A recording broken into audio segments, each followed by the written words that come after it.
sahabat yang pernah bilang, jangan sampai kita S2 cuman gara-gara belum dapat kerjaan. Nah ini yang salah gitu.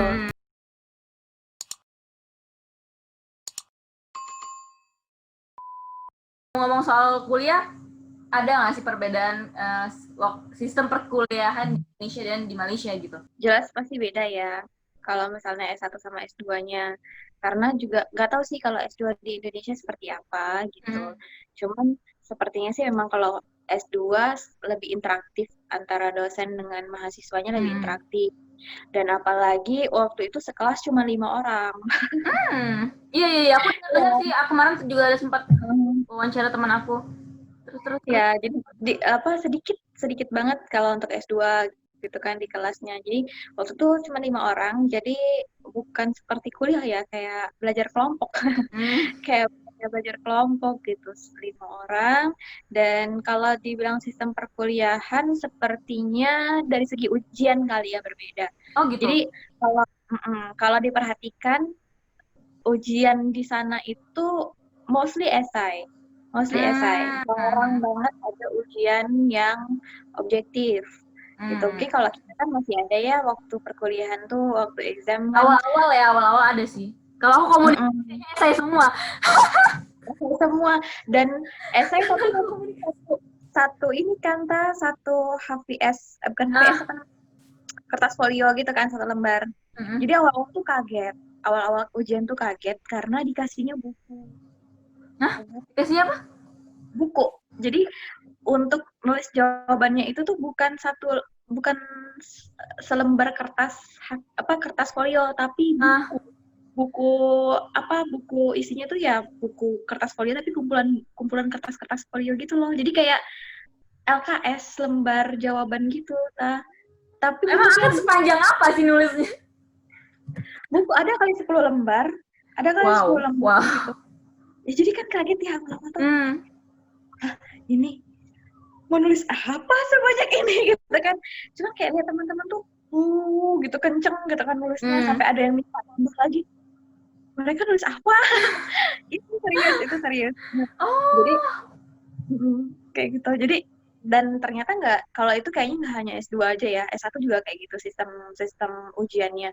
Dan ternyata memang sistem ujian di sini kayak gitu. Jadi mereka memang selalu ada esai gitu loh untuk setiap gitu. Bahkan kayak kan sempat waktu itu praktikum di sekolah. Jadi guru BK di sekolah selama 2 bulan gitu deh, 2 bulan. Jadi ya emang anak-anaknya pun waktu mau ujian kelulusan mereka akan dapat kertas itu untuk jawabannya. Jadi emang mereka udah terbiasa sama explore gitu loh, Kak. Jadi rata-rata tuh jawabannya ya esai gitu. Awal-awal tuh pertama-tama ujian tuh kaget kan, karena harus nulis esai sepanjang-panjang tidak pakai bahasa Inggris. Nah tahu nih ternyata ini nih alasannya kenapa kemarin tuh disuruh belajar nulis bahasa Inggris. Ya buat nulis itu gitu. Jadi emang teman-teman tuh ya ampun. Jujur aja sih waktu awal-awal ujian tuh agak-agak kaget karena nggak terbiasa kan nulis kayak gitu. Terus kan biasanya objektif gitu kan ya, tapi kesini oh ya berarti setiap ujian emang harus nge-explore kayak gitu. Dan itu satu sistem dari segi ujiannya ya. Kalau dari segi pembelajaran rata-rata di sini memang udah pakai teknologi. Jadi kalau misalnya masuk kelas itu absennya online. Jadi nggak bisa nipu-nipu ya, nggak bisa tipsan. Mohon maaf. Nggak bisa tipsen di sana gitu. Tapi kalau misalnya yang buat yang master memang nggak bisa tipsen juga sih, karena cuma dikit orang ya. Ketahuan ya.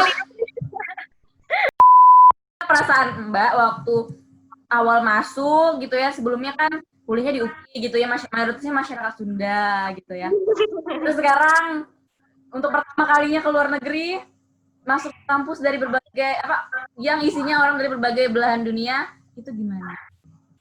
Waduh, itu sebenarnya awal-awal masuk kan belum masuk ke kelas belajar nih, waktu itu masuk ke kelas bahasa Inggris kan, dan emang rata-rata teman-teman itu kebanyakan dari Timur Tengah. Jadi dari Sudan, dari Yaman gitu ya. Perilakunya orangnya gimana sih kalau orang timur-timur tuh? Apa sih maksudnya, open kah? Open sih, Atau tertutup kah gitu? Atau ada nggak budaya yang beda? Misalnya apa ciri khas mereka kayak gitu-gitu? Yang pasti ciri khas mereka, kalau sopan mungkin karena mereka rata-rata terpelajar juga kan, sopan gitu. Terus juga, tapi yang perempuannya rata-rata sih malu-malu, awal-awal juga agak tuh malu-malu ya? pemalu. Jadi Deg-degan kita ya? memang harus, jadi kita, dan anak Indonesia itu di sana terkenal anak-anak yang ramah, sangat sangat ramah gitu. Jadi kalau misalnya ada, jadi teman-teman Mbak yang Arab-Arab mereka selalu bilang, yang mostly Timur Tengah gitu kan ya, mereka selalu bilang kalau ada orang yang mirip seperti orang Malaysian, tapi mereka lebih ramah, mereka pasti orang Indonesia. Wow. Yang terakhir adalah dengan merantau di negara orang gitu, apa sih pelajaran yang Mbak dapatin buat diri Mbak? Kita harus tahu bahwa pertama-tama kalau kita mau masuk ke negeri orang adalah kita harus tahu budayanya itu apa. Harus benar-benar pelajarin, benar-benar yang namanya di negeri orang itu kita harus ingat kalau kita itu ke tempat yang baru. Kita belajar nggak hanya untuk menuntut ilmu, tapi mencari pengalaman. Dan yang namanya pengalaman itu didapatin ya dari proses interaksi gitu kan ya, dari proses pembelajaran kita di sana. Dan kalau kita nggak siap dengan perbedaan budaya itu, ya kita nggak bisa dapat apa-apa gitu loh, Tah. Jadi yang benar-benar terasa banget itu selama di sana adalah ketika kita jumpa dengan orang baru yang budayanya itu kita nggak bisa bilang, kita sama-sama orang Indonesia nih, jangan berantem, nggak ada kayak gitu kan. Maksudnya interaksi kita kan kebanyakan dengan orang-orang yang non-Indonesian gitu kan di sana gitu.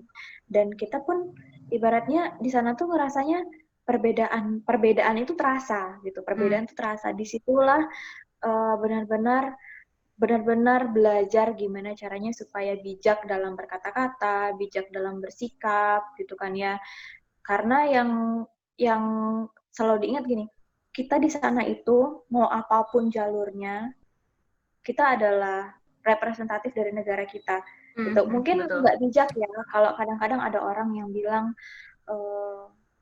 gara-gara 1-2 orang terus menjudge negara tertentu gitu kan ya. Ada kan yang kayak gitu kan, orang ini nih kayak gini nih, orang ini kayak gini. Bawa-bawa gitu kan. Negaranya, padahal yang salah tuh orangnya gitu kan.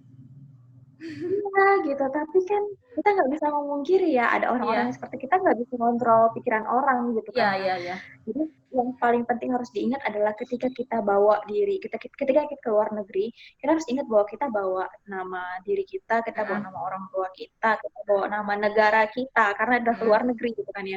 Kalau misalnya dulu waktu ke daerah rantau, waktu di Bandung, ingat bawa nama diri, bawa nama orang tua, bawa nama daerah, kayak free gitu kan ya. Jangan sampai orang Melayu dicap seperti ini gitu kan. Iya.